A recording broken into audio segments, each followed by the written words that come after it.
You've got to be kidding me right now. After everything we've been through, after all the promises about fresh matchups and new stars getting their moment, WWE just pulled the same tired trick they've been using for years. Roman Reigns and Brock Lesnar again. Because apparently, WWE thinks we have the memory span of a goldfish and we'll just forget that we've seen these two dominate everything for the past decade. Last night on Raw was supposed to be about WarGames. It was supposed to be about the teams, the strategy, the brutality of one of wrestling's most dangerous matches. But no, Paul Levesque and his creative team decided that wasn't enough. They had to inject their safety blankets, their golden geese, their break glass in case of emergency superstars right into the middle of it all. And you know what the worst part is? It's going to work, because as much as it infuriates me, as much as it should infuriate you, we're all going to watch. We're all going to tune in. And that's exactly what they're counting on. Let me take you through what happened, and I want you to tell me in the comments if I'm overreacting or if this is the same recycled garbage we've been force-fed since 2015.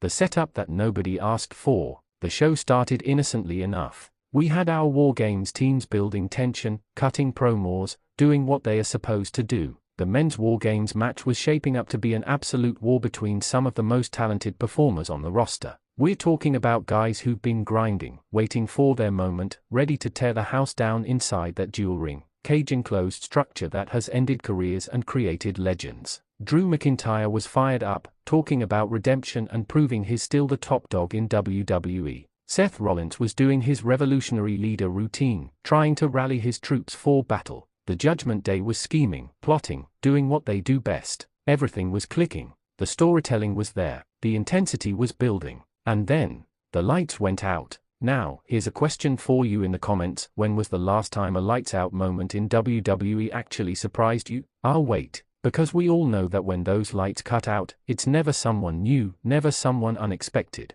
It's always the same roster of legends coming back to steal the spotlight from people who are there every single week. The Tribal Chief returns, because of course he does. Head of the table hit, and the crowd lost their minds. I'm not going to lie to you, Roman Reigns gets a reaction. The man is a draw, he's a superstar, he's one of the biggest names in wrestling today. But here's the problem, he doesn't need this moment. Roman Reigns just came off the longest Universal Championship reign in modern history. He's been the focal point of WWE programming for over 3 years. His main event WrestleMania after WrestleMania. He's beaten everyone there is to beat. And now, when we finally have a chance to let other stars breathe, to let other storylines develop without the Roman Reigns gravitational pull sucking all the oxygen out of the room, here he comes, inserting himself into WarGames. Because apparently, WarGames isn't big enough without him. Apparently, Survivor Series isn't important enough without the Tribal Chief's stamp of approval. Roman walked down that ramp with that smug look we've all come to know so well.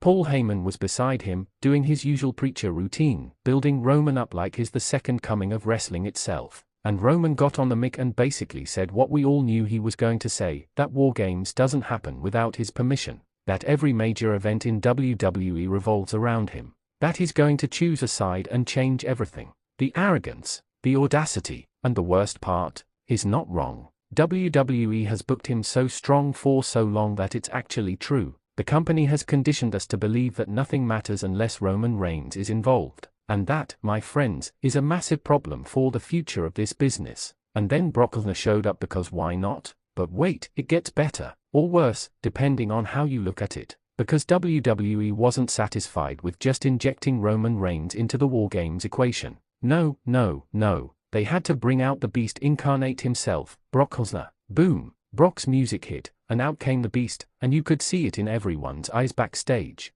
You could see the other wrestlers thinking, are you serious right now? Here we go again with Brock Lesnar, the part-time special attraction who shows up whenever WWE needs a ratings boost or wants to make something feel big. Now don't get me wrong, Brock Lesnar is a legitimate attraction. The man is a freak athlete, a former UFC champion, someone who brings legitimate credibility to any program he's in. But how many times are we going to do this dance? How many times are we going to pretend that bringing back Brock Lesnar is some fresh, exciting development when we've seen him in these exact same scenarios for years? Brock stepped into the ring, and you could cut the tension with a knife. Roman and Brock, face to face, again. How many WrestleManias have we watched these two face off? How many times have we seen this stare down? And now they are both going to be involved in WarGames, and you absolutely know, that the entire match is going to revolve around them. Here's another question for the comments. Do you think Roman and Brock being involved in WarGames helps or hurts the other performers in the match? Because I have a strong opinion, and I bet you do too. The domino effect on the roster. Let's talk about what this really means for everyone else. You've got guys like Drew McIntyre, who has been absolutely killing IT with his intensity and his promos, suddenly playing second fiddle. You've got Seth Rollins, who's been carrying Raw on his back 4 months, now reduced to reacting to what Roman and Brock decide to do. The Judgment Day, who should be the featured heel faction, are now just accessories to whatever story WWE wants to tell with their part-time megastars. And it's not just the main eventers who suffer. When you bring in Roman and Brock, you're essentially telling everyone else on the roster, you're not enough. You're not a big enough draw. You're not important enough to carry this show without the legends bailing you out. That's a terrible message to send to your locker room. It kills morale, it stunts growth, and it creates this perpetual cycle where WWE can never build new stars because they are always relying on the old ones. Think about it, when was the last time WWE created a superstar from scratch who didn't need Roman Reigns or Brock Lesnar or John Cena or The Rock to legitimize them?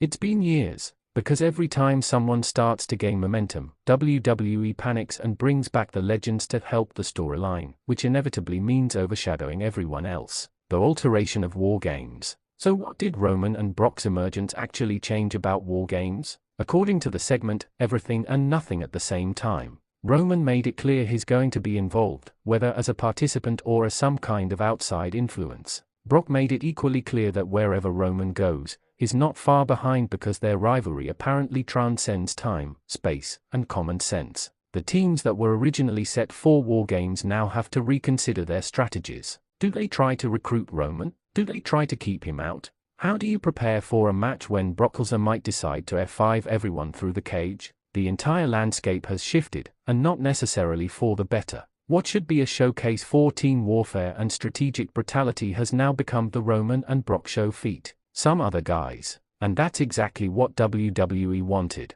They wanted to make sure that casual fans who might not care about WarGames or the current roster would tune in because OMG Roman and Brock are back. The infuriating truth. Here's what really makes my blood boil. This strategy works. Despite everything I just said, despite all the valid criticisms, despite the fact that we should be demanding better, it works. The ratings will go up. Social media will explode. The WWE universe will be buzzing all the way until Survivor Series. And Paul Levesque, gets to pat himself on the back for another successful angle. But at what cost? At what point do we say enough is enough? At what point does WWE have enough confidence in their current roster to let them shine without constantly bringing back the same names? Tell me in the comments, are you excited about Roman and Brock being involved in WarGames, or are you tired of seeing the same faces in every major angle? And be honest, because WWE needs to hear from the fans about what we actually want to see. The bottom line, last night's Raw changed everything for WarGames. Roman Reigns and Brock Lesnar have emerged from wherever they were lurking and decided to make Survivor Series about them. Again, the landscape has been altered, the stakes have been raised, and the entire wrestling world is talking about it. But is that a good thing, or are we just conditioned to accept mediocrity wrapped in star power? Sound off in the comments, hit that like button if you're as fired up as I am, and make sure you're subscribed to Wrestling Zone 1 because we're going to be covering every twist and turn of this WarGames chaos. What a way to shake things up, or is it just the same old story with a new coat of paint?